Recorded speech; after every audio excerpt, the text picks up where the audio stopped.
All right,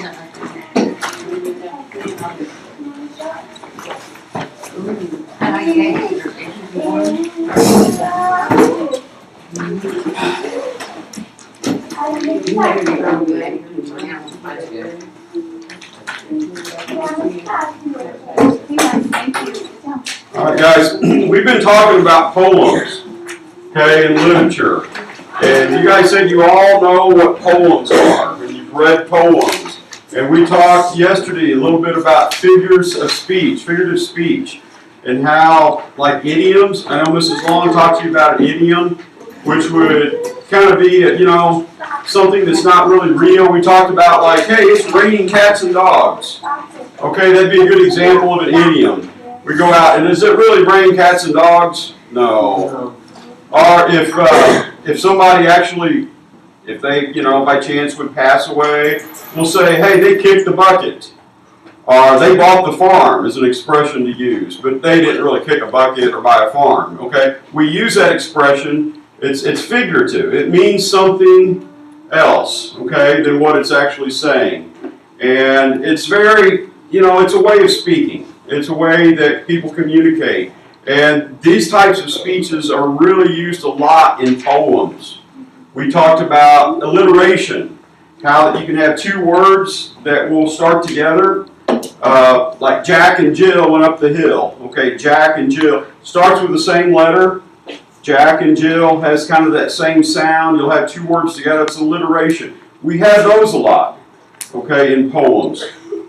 And we've got some poems we're going to go over today. I think one of the greatest writers that I like that really talks about rhyme. Remember the 3 R's we talked about in poems? Anybody remember what they are?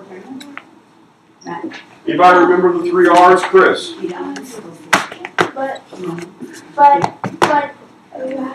Rhyme, okay. Rhyme, what else? You remember? Joey? Rhythm, okay. Great, guys. Good job, Joey. Rhythm, what was the other one? Starts with an R.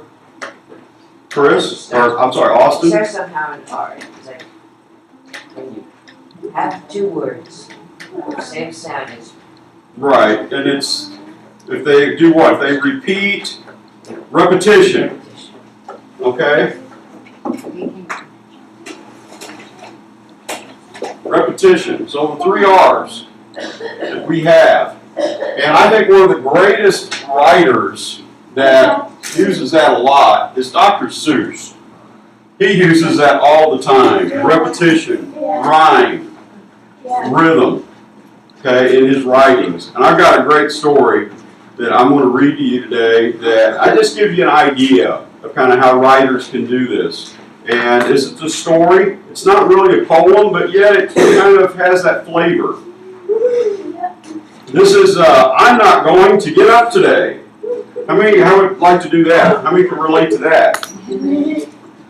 not good. After reading this, you guys might get some ideas here. I don't know. I might not be good. Please let me be. Please go away. I'm not going to get up today. Any words rhyme there? Yeah. What words rhyme? No, I don't. Please let me be. Please go away. I'm not going to get up today. How about away and today? Yeah. Does it rhyme? Yeah. So you'll find out Dr. Seuss, he uses a lot of rhyming words. The alarm can ring, the birds can beat. My bed is warm, my pillow's deep. Today's the day, I'm going to sleep. Today, And I'm getting any ideas, guys, tomorrow, okay? Gotta come to school. today, and, Uh-huh. Peep and deep. Remember we talked about patterns, okay? And how that maybe not every word is rhymes, but maybe in like every other line, it'll have a rhyming word. So certain poems, certain writings have patterns. when we're looking at poems. I don't care if kids are getting up. Right now, all over town, I'm the kid who isn't getting up. I am staying down. We have town and down. Yeah, time down. Uh-huh.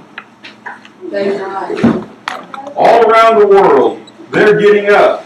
That's okay with me. Let the kids get up in Switzerland or Memphis, Tennessee.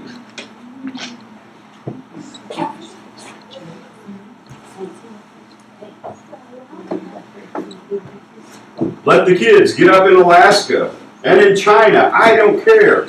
Let the kids get up in Italy. Let the kids get up in Spain. Let them get up in Massachusetts and Connecticut and Maine. Let the kids get up in London and in Paris and Berlin. Let them get up all they want to, but not me. I'm sleeping in. I got it right. The last part didn't rhyme, did it? But the first part did. Yeah. And you'll see that. That can be common in poems. Yeah. It's just the pattern that they use. I've never been so sleepy since I can't remember when. You can take away my breakfast, give my eggs back to the hen.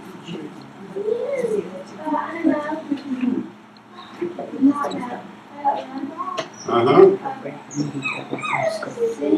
When and hen, right? Yeah. Yeah.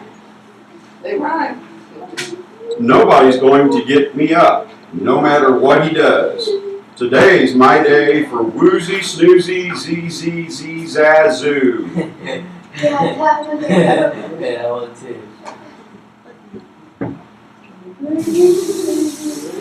Yeah. He uses some words here that really, they don't have any meaning. They're kind of nonsense words. Yeah. Anybody know what we call that? It's kind of jabberwocky. It's a word, it's a term used for nonsense words. Yeah. You can tickle my feet, you can shake my bed, you can pour cold water on my head. But you're wasting your time, so go away. I'm not going to get up today. Gregory, you see it? Now let's get up. Yeah. He knows about, he don't know. No.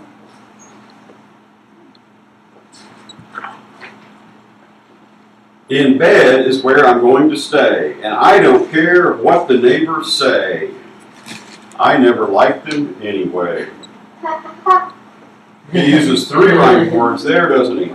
He uses stay, say, and anyway.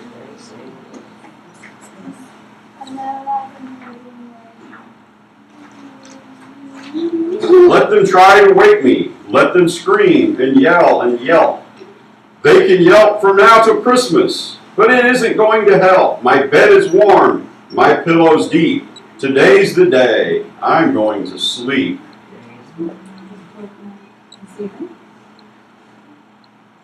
Yeah. They flipped up his bed. I don't choose to be up walking. I don't choose to be up talking. The only thing I'm choosing is to lie here, woozy snoozing. So won't you kindly go away? I'm not going to get up today. You think they flipped the bed already? You feel like that sometimes? Yeah. Some people, You won't get me up with a strawberry flip. You won't get me up with marshmallow dip. Or a pineapple butterscotch. Ding dang do. My tongue is asleep and my teeth are too. Gregory?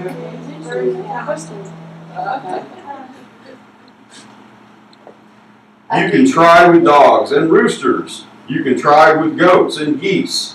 But I'm going on snoozing. You can bring in the police.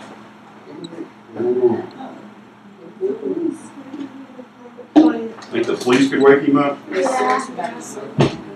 You can print it in the paper, spread the news all over town, but nothing's going to get me up. Today I'm staying down. and they can't get him up. They ain't snake. I know, but never give up. You can shoot at me with peas and beans. You can bring in the United States Marines. You can put the whole thing on TV, but I won't get up today. Not me.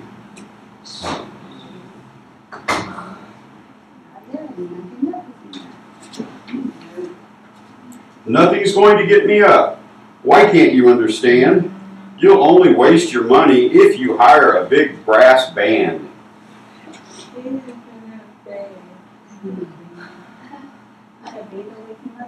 Yeah. No. That's why I say, please go away. I'm not going to get up today.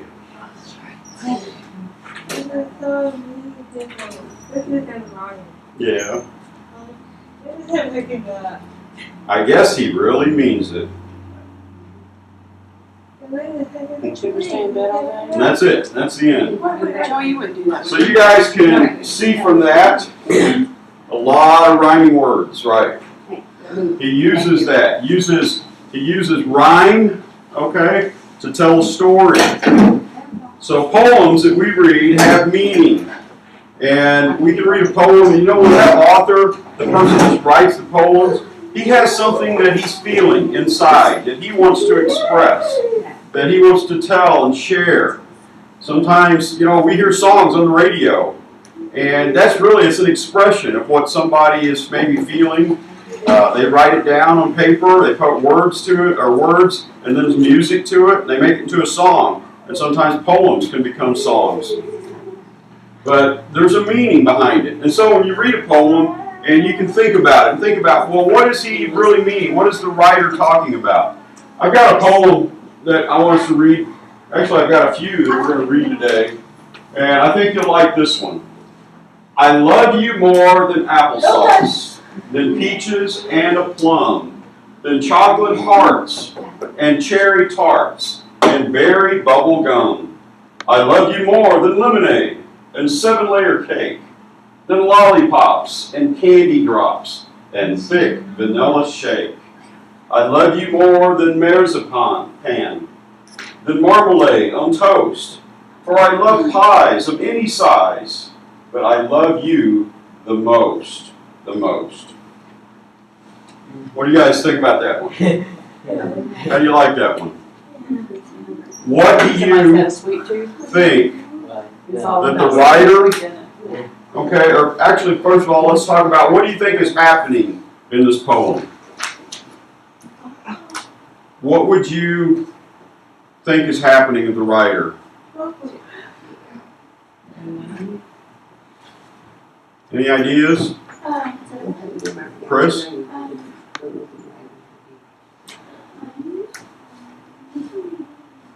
He said, I love you more. Okay. It's kind of a love note. Okay? That's very good. I mean, he's kind of writing this maybe to one person. It's maybe like a poem that you would write, you know, somebody would write maybe on Valentine's Day to somebody that they love, you know, maybe a girlfriend or a wife or a husband, or could be anybody, could be a son or daughter. And it's an expression wanting to tell somebody, hey, I love you. And so he's just putting it in words that rhyme.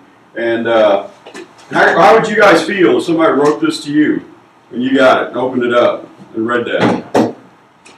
Make you kind of smile, wouldn't it? Make you happy?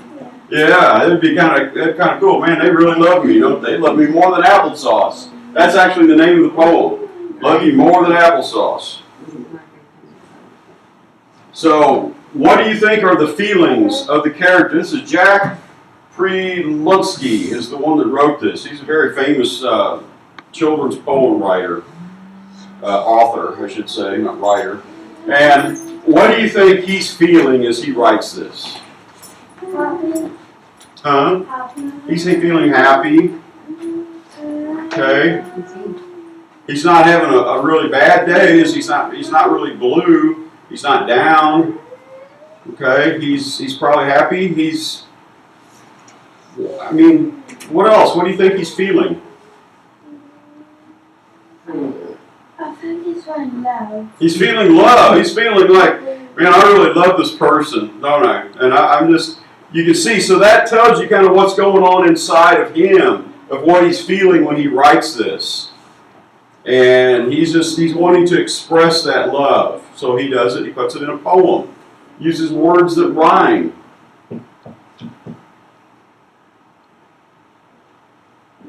So, you know, sometimes writers, when they're writing poems, they'll come up with maybe one line. Like, I love you more than applesauce. And then they think, well, okay, where do I go from there? You know, if you're writing something, you're just doing it. You have nobody to guide you, to help you with. So you write the first line, maybe you just have a thought. Like, man, I really love applesauce, but I love you more than applesauce. What is something that maybe some of you guys really, really love that's a thing?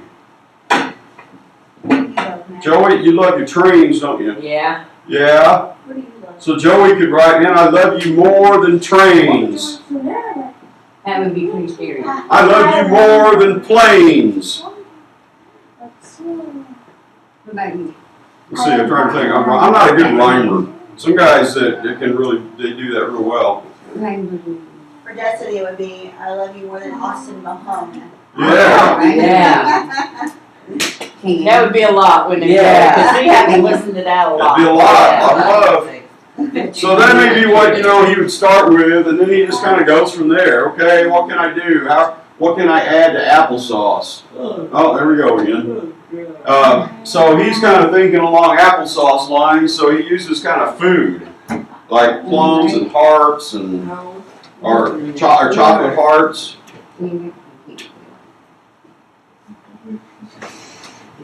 Get the connection back up here. Yeah.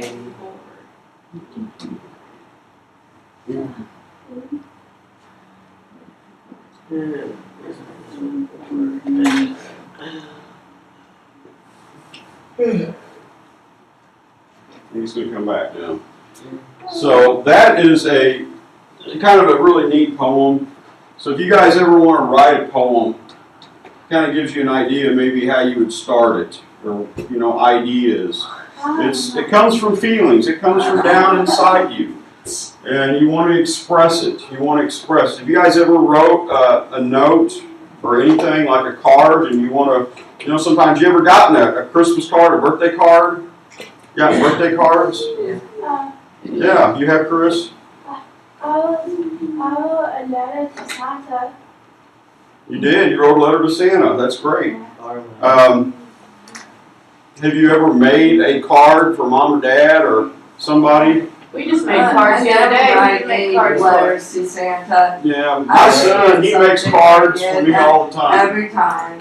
I Made know. cards for great. Aubrey a couple I But of my days ago. son, okay, listen. My son makes cards for me all the time. And he'll put on there, you know, he does that because he wants to express to me that he loves his daddy. So he'll draw pictures and he writes his name Ethan and he'll put hearts and he'll put pictures and he likes to draw monster trucks. So he'll put monster trucks, things that are really special to him. And so he's expressing that and then he gives it to me and he's expressing what he's feeling inside. Saying, Dad, I love you. Here, look what I made you. Have you ever done that? Have you ever made something for somebody that you really care about? No. Yeah, sure you have. So really what they're doing here, they're writing in words and they're expressing themselves inside, what's inside in words. And they're saying, here, I'm giving you this poem that I wrote for you. Okay, I want to share with you how I'm feeling. So when you guys want to do that at some point in your life, you want to share maybe what you're feeling inside. Sometimes those are the greatest gifts rather than buying somebody something, right? You don't even have to have money for that. You can sit down with a pen and paper, pencil and paper, and write and express your feelings. Tell somebody how much you love them in a poem. All right, let's look at another poem that has nothing to do with love.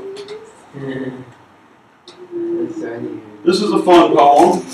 It's the Song of the Bottle Poppers by Morris Bishop, okay? And it is a song. They've actually put music to it. I don't have the music. I don't even know the lyrics or the melody. I know the lyrics. I don't know the melody to it. Okay, but the bottle poppers. In pop shops, the pop bottles. Pour pop drops. When pop drops, pop bottles. Pop bottles plop. Pop bottles topple. Pop mop slop. Stop. Plop. Drop bottle. Stop pop stop. When pop bottles, pop bottles. Pop bottles pop. What do we call that? Talked about it yesterday. A rhyme. What do we call that? As a tongue twister. That's what I'm looking for. It's a tongue twister. It's kind of hard to say, isn't it? Yeah. Yeah, kind of really hard to say. And that is a good example of a tongue twister. What do you think, or how many meanings can you think of that we can think of for pop? When you think of the word pop, what could pop mean? Pop jock. What's that? Pop jock. Pop drop. Well, I'm not talking about rhyming words. I'm just talking about the word pop. So pop. Okay, let's just look at pop, okay? Pop. It could mean soda pop. Yeah. What else could it mean? What else could Would you say pop for? when you spell, When you're scared? when somebody's cuddly, Someone scares you? And you what? you pop on. You pop up. Okay, you can pop up. Pop. Yeah, and we're almost done. I'll let you go here in a minute, guys. Yeah, when I was in college, I went to college in Kansas City, and I had a lot of friends that were from, Listen. like, Colorado. And they would always say, hey, hand me a pop. It's like, what? My dad's not here. What are you talking about? So a lot of people from outside the states, they'll call soda, they call it pop.